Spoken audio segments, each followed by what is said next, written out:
Praise lord అందరికీ ఈరోజు దేవుని వాగ్దానం మత్తయి సువార్త 6వ అధ్యాయం 30వ వచనం నుండి. నేడుండి రేపు పొయ్యిలో వేయబడు అడవి గడ్డిని దేవుడు ఇలాగూ అలంకరించిన ఎడల అల్పవిశ్వాసులారా, మీకు మరీ నిశ్చయంగా వస్త్రములు ధరింపచేయును కదా. నేడు రేపు పొయ్యిలో వేయబడు అడవి గడ్డిని దేవుడు ఇంత అందంగా అలంకరిస్తే తన పిల్లలమైన మనల్ని ఎంత ఎక్కువగా చూసుకుంటాడండి. ఆలోచించండి.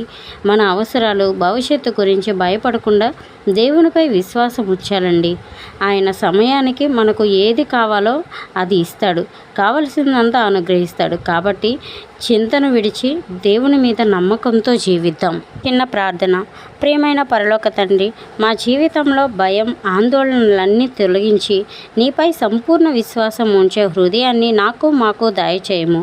మా ప్రతి అవసరాన్ని నీవే తీర్చే తండ్రివని ఎల్లప్పుడూ గుర్తించుకునే కృపను ప్రసాదించమని ప్రార్థిస్తున్నాం తండ్రి. ఆమెన్. ఇలాంటి వాగ్దానాల కోసం జీసస్ విత్ ఛానల్ని సబ్స్క్రైబ్ చేసుకోండి.